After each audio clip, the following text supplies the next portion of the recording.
unitate didaktiko bat da planifikazio bat, hezkuntza jardun bat aurrera emateko. Orduan, planifikazio horretan zehazten ditugu helburuak, landuko diren konpetentziak, edukiak, jardueren sekuentziazioa eta ebaluazio ereduak.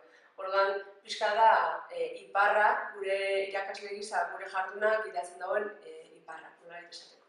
Ezaugarriak azkenean nik uste dut egin behar dire egokitu aurrean dituzun ikasleei, ez? Helburuak, gaia, edukiak danak dira azkenean ikasleei erantzuteko, orduan euren beharrak aztertu behar die eta horrei erantzuteko diseinu guztia egin. Unitate digitala kontzeptua berez, da unitate didaktiko arrunta, baina bere gain lantzen dagoena kompetentzia digitala.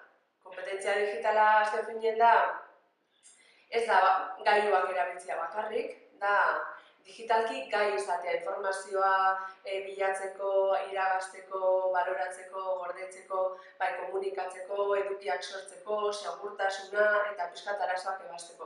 Kompetentzia digital hori ikuspegi global horretan ulertuta, unitate didaktiko digital bat izango litzake, hori lantzeko unitate didaktiko bat.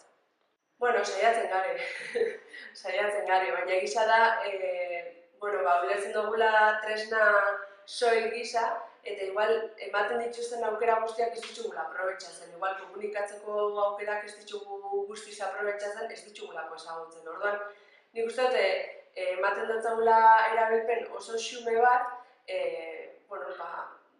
daukenean kriston potentziala beste gaitasun batzuk lantzeko. Adibidez, hori komunikatzeko gaitasuna oso ondo landu leike kamera bat aurrean jarrita, ez? Umiekin, ez bakarrik irakasliek, edo eduki digitalak sortzia ez bakarrik irakasliek, baizik eta igual umiei itxi horren protagonismoa, ez? Orduan, nik uste dut ematen dutzagula erabilera, baina xumia ondion. Hoxe, azkenean beste gaitasun batzuk lantzeko aukera eskaini izakete. Adibidez, komunikazio gaitasuna aipatu dut, baina arterako gaitasuna be landu leike teknologiak erabilita, ez? Artea landu leike eskuz, baina landu leike bideo bat eginez, kolaz bat eginez, beste tresna batzuk erabilita. Eta azkenean tresna horrek egongo egunerokotasunean, etorkizunean gure ikasleen eskura, ez? Orduan, azkenean da tresnak eskaintzia, euren etorkizunean erabilgarriak izango dira.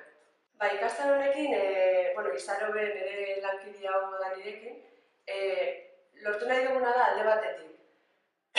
Kompetentzia digitala zer da ulertaraztia, tresnak erabiltzea baina askoz bergeixago dela ulertzia, eta beste alde batetik irakasleak animatzea unitate didaktikoak diseinatzen. Askotan testu liburuak erabiltzen ditugu, etortzen diela eginda, eta nahi duguna da irakasleen sormena eta irakasleen gaitasun hori sustatzea. Orduan, bi helburu horrek lortzen ditugu.